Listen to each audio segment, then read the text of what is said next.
क्या निखिल हो जाएगा किडनैप? क्या शिरकत भाई का प्लान होगा सक्सेसफुल? निखिल की जान कैसे बचाएगा कबीर?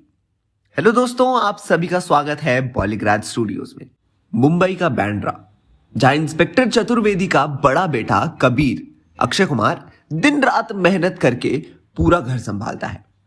इंस्पेक्टर चतुर्वेदी मुंबई के ताज होटल पर टेररिस्ट अटैक के दौरान शहीद हो गए थे, जिसके बाद उनकी जगह उनके बड़े बेटे कबीर ने ले ली थी, जो कि पूरे घर के साथ साथ अपने छोटे भाई निखिल टाइगर श्रॉफ को भी संभालता है।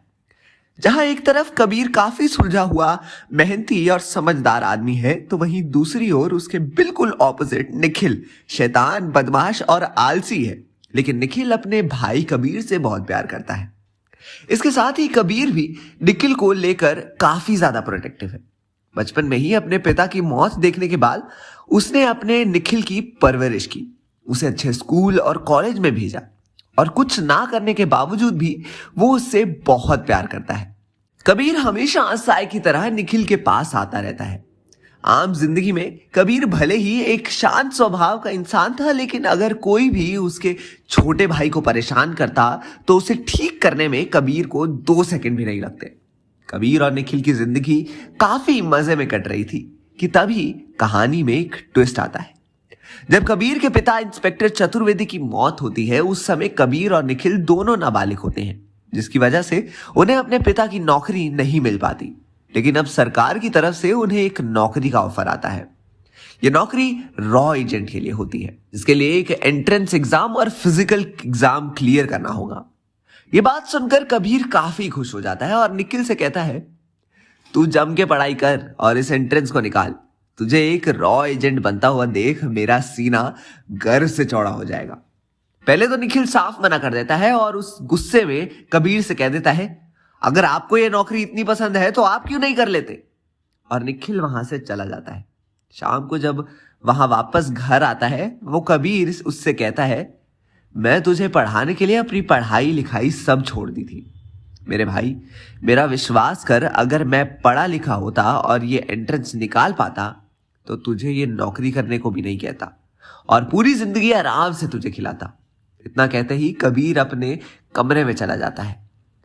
निखिल इस बारे में बहुत सोचता है और अगले दिन वो ये एंट्रेंस देने के लिए हाँ कर देता है और बिना कबीर को बताते हुए रॉ एजेंट का एंट्रेंस देने चला जाता है और आसानी से रिटन और फिजिकल दोनों ही क्लियर कर लेता है।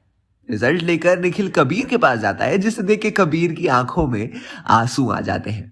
निखिल कबीर से कहता है कि भैया, उस दिन के लिए आई एम सॉरी। बस थोड़ा डर गया था क्योंकि मेरे इस डिसीजन से मेरी पूरी जिंदगी बदल जाती, इसलिए मेरा रिएक्शन निकल गया था। बट मुझे मेरी गलती का एहसास हो गया था और बस इसे मेरी सफाई और माफी समझ लीजिए। कबीर उसे गले लगा लेता है और निखिल अपनी नौकरी ज्वाइन कर लेता है। नौकरी के कुछ महीने बाद निखिल को ऑर्डर्स आते हैं कि वो एक गैंगस्टर शिरकत भाई को, जो कि सीरिया में छुपा हुआ है, उसके बारे में इंफॉर्मेशन निकाल कर लाए। क्योंकि कई सालों से इंडियन आर्मी उसके पीछे पड़ी है, इसलिए निखिल को एक सीक्रेट मिशन पर भेजा जाता है। जब कबीर को इस बारे में पता चलता है, वो खुशी से पागल हो जाता है। वो निखिल को सीरिया के लिए रवाना कर देता है। वहां पहुंचने के बाद जब निखिल अपने रूम में जाता है तो सबसे पहले कबीर को वीडियो कॉल करता है। दोनों फोन पर बात कर ही रहे होते हैं कि तभी निखिल के रूम की बेल बजती है। वो जैसे ही दरवाजा खोल के देखता है कि सामने खड़े 2 लोग उसे क्लोरोफॉर्म सुंघा देते हैं और उसे किडनैप करके लेते जाते हैं। कबीर ये सब वीडियो कॉल के जरिए देख रहा होता है और कुछ ना कर पाने की वजह से बेचैन हो जाता है। तो आखिर किसने किया निखिल को किडनैप, और अब कबीर अपने भाई को कैसे बचाएगा? इन सभी सवालों के जवाब मिलेंगे आपको हमारी अगली वीडियो में। तब तक के लिए देखते रहिए हमारा चैनल बॉलीग्राज स्टूडियोज।